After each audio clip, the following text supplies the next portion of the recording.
안녕하십니까, 박사호입니다. 오늘은 캔슬 컬처란 용어를 주제로 말씀드리겠습니다.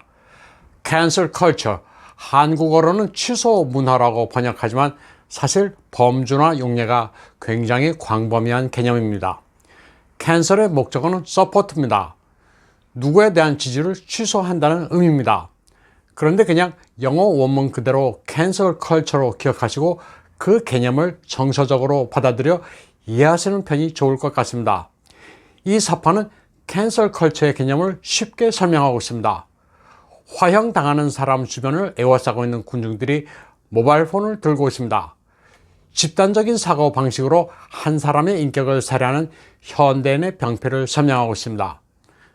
누구 하나 공적을 만들어 집단 린치하는 것이 중세 광기나 다름없다는 겁니다.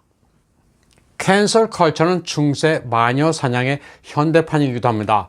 15세기부터 17세기 유럽에서 자행됐던 마녀 사냥으로 대략 8만여 명이 희생된 것으로 전해지고 있습니다. 주로 힘없는 과부나 사회 언저리의 약자를 화형이나 교수형에 처한 것으로 사람이 얼마나 잔인할 수 있는지를 보여줬습니다.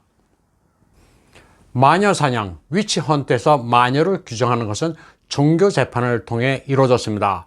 종교 재판은 영어로 인퀴지션이라고 합니다. 원뜻은 잔혹한 신문입니다.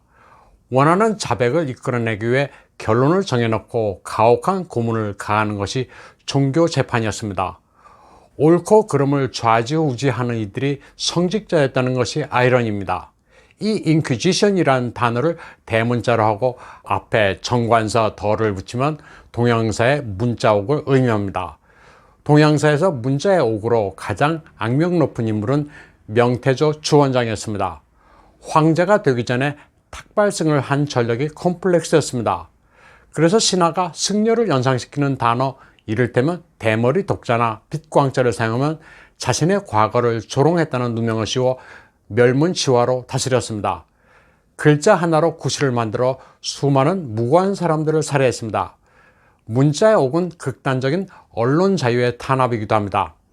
만인에 대한 1인의 횡포인데 다중이 한 사람을 공적으로 몰아 인격을 살해하고 사회에서 아예 매장하는 현대인의 모습 역시 몸소리 쳐지는 것은 마찬가지입니다.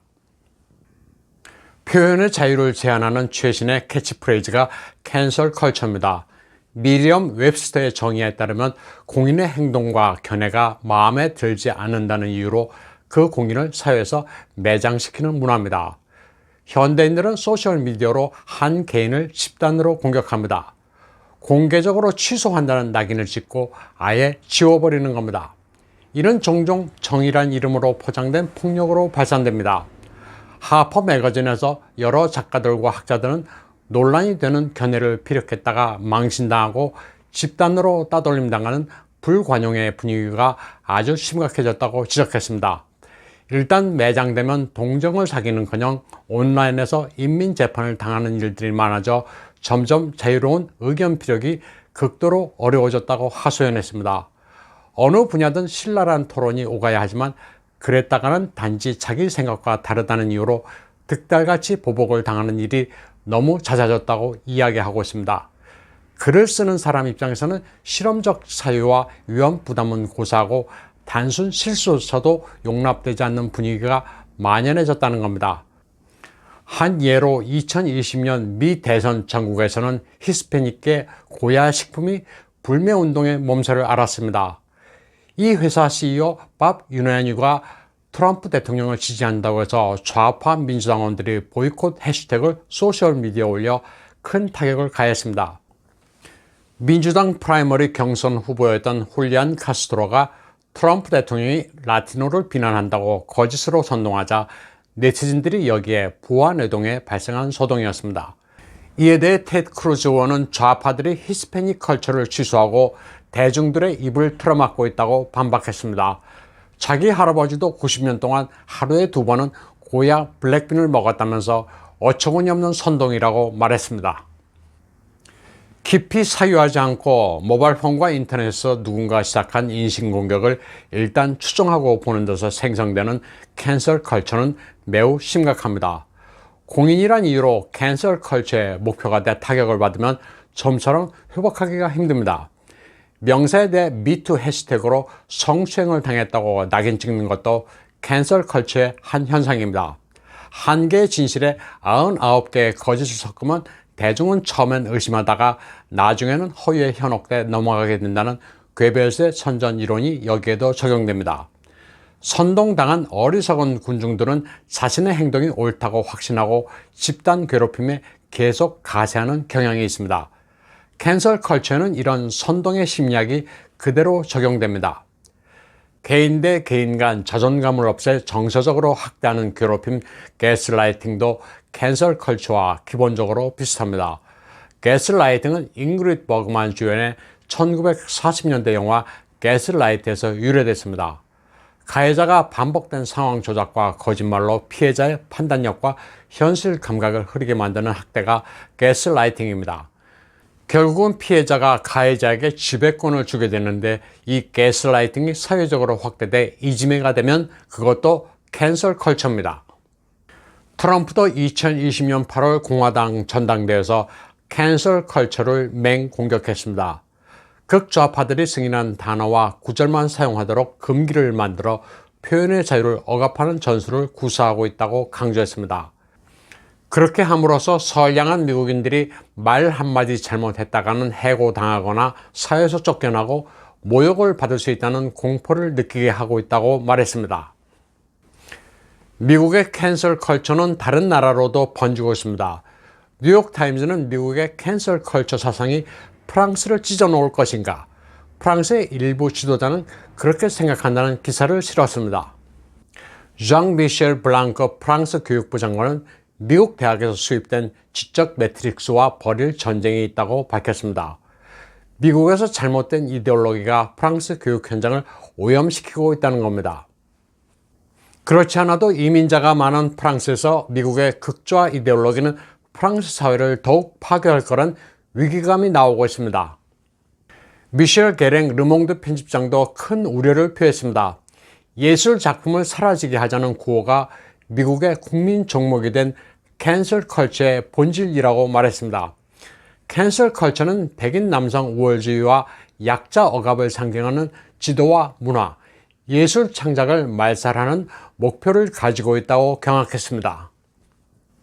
많은 정치학자들은 프랑스가 미국적 가치와 트렌드 수입이 가하고 있는 위협을 심각하게 토론하고 있다고 밝히고 있습니다. 인종과 젠더, 포스트 콜로니얼리즘 이슈와 관련해 미국에서 유입된 이데올로기의 해악이 심각하다는 것을 깨닫고 있습니다. 러시아도 캔슬 컬처의 수입을 잔뜩 경계하면서 미국의 타락을 통탄하고 있습니다. 커넌드럼, 아주 어려운 미국의 난제로 규정 지으면서 페이크 뉴스와 주류 매체, 소셜미디어의 언론 통제와 농간을 비판했습니다. 그러면서 선거 사기극과 CNN의 비리를 폭로해온 베리타스 프로젝트의 페이스북과 트위터 계정을 차단한 사안을 보도했습니다. 프로젝트 베리타스의 제임스 오키프는 페이스북에 해명을 요구했지만 이마저도 거절당했습니다. 아동보건단체 로버트 F. 케네디 주니어의 소셜미디어 계정도 차단당했습니다. 정부의 공식 데이터베이스를 이용해 포스팅을 했지만 허위 정보라는 낙인을 찍어 탄압한 겁니다. 할리우드의 지나 커라노도 정치적 발언을 했다는 이유로 차단당했습니다. 인사들이 소셜미디어에서 차단당하거나 직장에서 해고된 사례를 집중 조명했습니다. 캔슬 컬처 전쟁은 전 지구적입니다. 영국이 중공의 국제방송 CGTN이 공산당 조직이라면서 영국 내 허가를 취소하자 중공은 BBC가 내정인 위구르 문제를 건드렸다고 BBC의 자국 내 송출을 중단시키는 보복 조치를 취했습니다. 서로 상대방의 입을 틀어막는 건데 이 또한 캔슬 컬처 전쟁에 국경이 없음을 보여주고 있습니다. 캔슬 컬처는 중세 유럽 마녀 사냥의 요소를 기저에 가지고 있는 PC, Political Correctness의 확장판이기도 합니다. 전 세계의 정상적인 문화와 도덕 윤리를 파괴하는 악영향을 미치고 있습니다. 이제 미국이 전 세계에 수출하는 가치는 자유와 민주가 아닙니다. 오죽하면 과거 전 세계 공산혁명을 수출했던 러시아가 미국 이데올로기 신상품 캔슬 컬처의 자국 유입을 안간힘을 쓰며 막고 있는 상황이 됐습니다. 캔슬 컬처는 글로벌리즘, 트랜스젠더, 포스트 콜로니얼리즘, 막시즘, 피스 등 모든 요소를 다 갖춘 아주 강력하고 치명적인 이데올로기 바이러스입니다. 이런 가운데 미 상원에서 트럼프 탄핵이 최종적으로 무산됐습니다. 캐피톨 힐에서 발생한 폭력 사태를 트럼프가 선동했다는 혐의가 벗겨졌습니다. 57대 43으로 찬성표가 조금 많긴 하지만 탄핵에 필요한 절대다수 3분의 2에 해당하는 67표는 훨씬 못 미쳤습니다. 공화당 반란표는 2명이 더 늘긴 했습니다. 공화당의 배신자는 모두 7명이었습니다. 유타주의 밋 롬니, 메인의 수전 콜린스, 알래스카의 리사 머코스키, 네브라스카의 벤 세시, 펜실베니아의 펜 투미, 루이지애나의 빌 캐시디, 노스캐롤라이나의 리처드 버딩입니다. 이로써 미 역사상 대통령에 대한 두 번째 탄핵 시도는 완전 무산됐습니다. 트럼프가 1월 6일 캐피톨 힐 난동 당시 지지자들에 대한 연설에서 Fight like hell이라고 말한 것을 폭력을 사주했다고 트집을 잡았던 겁니다. 트럼프가 Fight like hell이라고 한 것은 생략된 목적어가 Rigged Election인데 맥락을 거두절미해 왜곡한 거였습니다. 당시 트럼프는 평화적인 시위를 벌이라고 촉구했었습니다. 트럼프에게 폭력 사주 혐의를 씌워 탄핵하려던 것 역시 캔슬 컬처입니다. 이제 트럼프는 반격의 실마리를 잡았습니다. 상원 결정이 나자 트럼프는 성명을 내고 탄핵 시도를 마녀 사냥이라고 말했습니다. 그리고 이제 미국을 다시 위대하게 만드는 역사적 애국적인 아름다운 운동은 막 시작됐다고 선언했습니다. 캔슬 컬처의 역습을 가함으로써 미국의 영혼은 아직 살아있다는 것을 증명해 보였습니다. 오늘 방송은 여기까지 하겠습니다. 시청해 주신 여러분 감사합니다.